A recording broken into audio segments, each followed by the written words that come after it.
US President Donald Trump confirmed that he does not rule out supplying Ukraine with Tomahawk cruise missiles. At the same time, he noted that he intends to discuss this issue first with Russia, a nation that has been a significant focus of international relations and geopolitical discussions. Trump, the former president of the United States, whose administration often engaged in complex diplomatic exchanges, suggested that he could have a phone conversation with Russian President Vladimir Putin. I can say, listen, if this war is not resolved, I will send them Tomahawks. At the same time, the US president assumes that his decision to transfer missiles to Ukraine would lead to even greater escalation of the situation. Tomahawk missiles are a new step in aggression. If this war is not resolved, I will send them Tomahawk missiles. This is an incredible, very powerful weapon. The US president also once again emphasized that Putin must end his aggression against Ukraine. If Putin doesn't solve the problem, it won't be good for him. Russia has repeatedly stated that it is concerned about the prospect of these long-range missiles being supplied to Ukraine. Earlier, Ukrainian President Volodymyr Zelensky emphasized in an interview with Fox News that if Ukraine receives Tomahawk missiles from the US, strikes will be carried out exclusively against Russian military targets. We are talking exclusively about military targets. We have never, even with all the pain from losing our families, children, and soldiers, our people have never struck their civilians. This is a major difference between Ukraine and Russia. Zelensky noted that the Russians sell energy resources, receive money, and then invest it in the military sector. That is why these are military targets for Ukraine. It is important to reduce Russia's ability to continue this prolonged war. This is the only way to do it. Zelensky also stated that it is necessary to increase pressure on the Russian dictator Vladimir Putin. According to him, this can be done diplomatically or by exerting pressure on the battlefield. Donald Trump hinted that after Gaza, he plans to resolve the war in Ukraine. The American leader stated that it would be good to make a peace deal with Iran, but noted that before that, it is necessary to deal with Russia. That would be wonderful, wouldn't it? But first, we have to deal with Russia. If you don't mind, Steve, let's focus on Russia. We'll take care of it. According to political analyst Volodymyr Fesenko, the end of the war in the Middle East will directly affect the war in Ukraine, because the Russian-Ukrainian war is now tied to Trump's reputation, the political analyst believes. First of all, it's a precedent. In particular for Trump himself, it's a successful implementation of his plan. It affects Trump, it inspires him.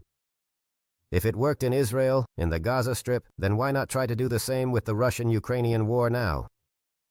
Trump will deal with this war because he promised to end it. During a speech in King City, Donald Trump shared a story about how he first sent Steve Witkoff to Moscow to negotiate with the Russian dictator Vladimir Putin to discuss the war in Ukraine. Witkoff had no idea about Russia or Putin. He knew very little about politics. His meeting with Putin lasted 5 hours. I asked, "What the heck did you talk about for 5 whole hours?" He replied that they talked about interesting things and about the very reason they met in the first place. According to the American leader, he thought that resolving the war in Ukraine would be easy, much easier than what he did with Israel. The Kremlin also made a statement regarding the possibility of arranging a conversation between US President Donald Trump and the Russian dictator Vladimir Putin. According to Kremlin spokesman Dmitry Peskov, a phone conversation between the leaders of the two countries will take place as soon as an agreement is reached on this. So far, according to him, there is no clear agreement on such a conversation.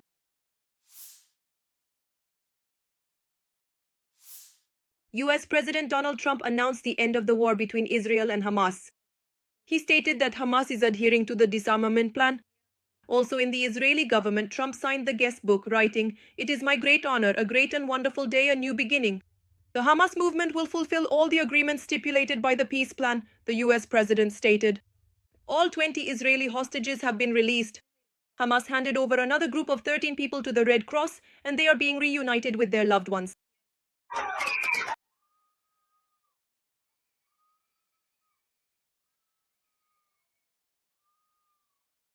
According to media reports, Hamas still has the bodies of 28 deceased hostages. They will likely also be handed over to Israel soon. Earlier, it was reported that, according to preliminary estimates, about 500,000 Palestinians have returned to their destroyed homes in the Gaza Strip after the ceasefire agreement between Israel and Hamas came into effect. On the beach in Tel Aviv, ahead of Trump's visit, a huge banner appeared with the word "Thank you." Earlier, the US president stated that reaching a peace agreement on Gaza could become the biggest achievement he has ever been involved in. Trump also said that achieving an agreement on Gaza would have been impossible if he had not ordered strikes on Iranian nuclear facilities in June. He believes that these actions weaken Tehran's support for Hamas and force the group to become more compliant. The president is convinced that eliminating the threat of Iran's nuclear program paved the way for uniting Arab and Muslim states around a peaceful settlement in Gaza.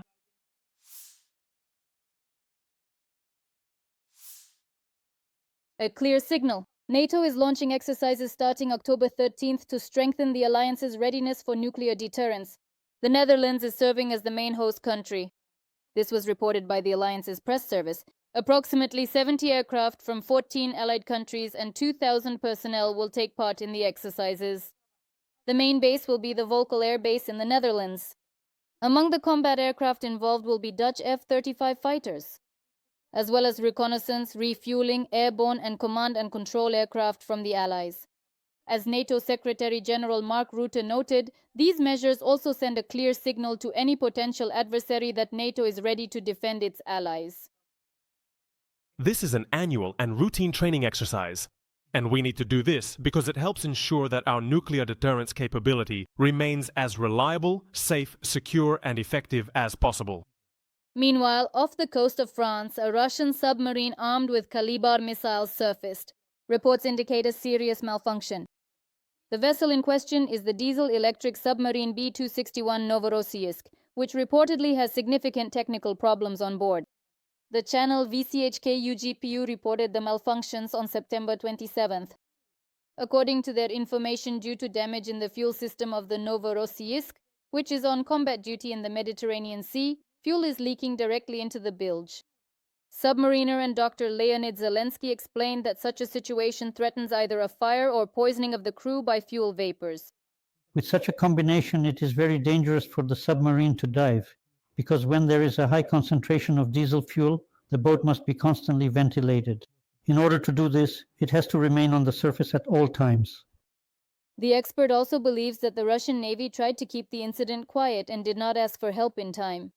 A French Navy frigate has been sent to monitor the submarine. This was reported by the NATO Naval Command. They stated that the alliance is ready to defend itself, constantly monitoring the situation at sea. Russia has lost more than 280,000 military personnel in just the first 8 months of 2025, according to a document that, according to Ukrainian intelligence, contains leaked Russian official data. As Politico writes, these catastrophic losses are the price Russia pays for tiny gains at the front. The document states that about 87,000 soldiers have been killed and 34 are missing in action. Around 160,000 have been wounded and more than 2,000 have been taken prisoner. According to the General Staff of the Armed Forces of Ukraine, since the start of the full-scale aggression in 2022, Russia has lost more than 1 million people killed, wounded, or missing in action.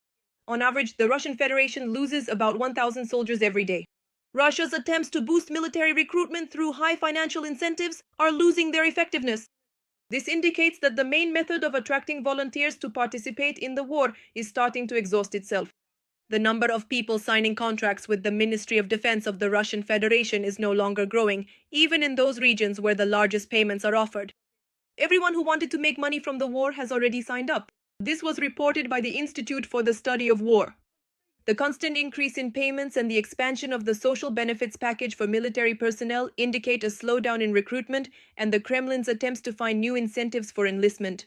Experts from the Institute for the Study of War believe that if the recruitment rate continues to decline and Russia is unable to make up for its heavy losses, this may force Vladimir Putin either to resort to the forced mobilization of reservists, which he is extremely reluctant to do, or to sit down at the negotiating table to end the war.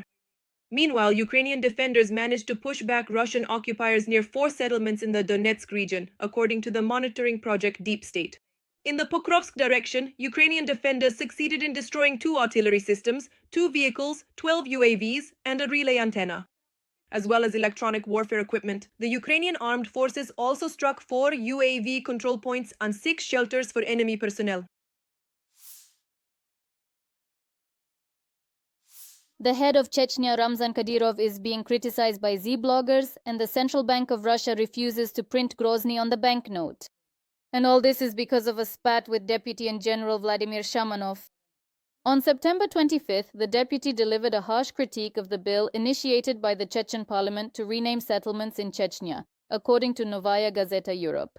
Shamanov was particularly opposed to the intention of the Republican authorities to rename 3 stanitsas, Naor, Cernovodsk, and Shelkovskaya, which were once considered Russian strongholds in Chechnya. 7 days later, the head of Chechnya, Ramzan Kadyrov, responded to General Vladimir Shamanov. Speaking before Chechen teachers, Kadyrov called Shamanov a vile scoundrel. He stated that the Chechen authorities are not renaming all Chechen cities, although they could if they wanted to. The head of Chechnya cited Grozny as an example, saying that there were plans to rename it after his father, but he did not allow it. Z bloggers came to the defense of the Russian deputy. What right does Kadyrov even have to speculate on the topic of the special military operation? At the same time, Kadyrov got himself involved in yet another scandal. The head of Chechnya wanted to see Grozny on the 500-ruble banknote, but the central bank cancelled the vote for symbols on the bills dedicated to the North Caucasian Federal District. This vote sparked a lot of debate on the internet. The main rivalry unfolded between Mount Elbrus and Grozny City, which received the most votes. Ramzan Kadyrov offered 10 iPhone 17s for voting for the Grozny City complex on all 4 platforms at once. Some pro-military bloggers claimed that votes for Grozny City were being artificially inflated and began campaigning for Elbrus instead. As a result, the bank decided to cancel the vote. This decision outraged Chechnya's Minister for National Policy, Ahmed Dudayev. We can see that many people are dissatisfied with the level of participation of residents of the Chechen Republic, with the pace of their involvement, and with the dynamics of our lead. The increase in the number of votes in the Grozny network. As a result, the Bank of Russia promised to hold a new vote, but the dates will be announced later.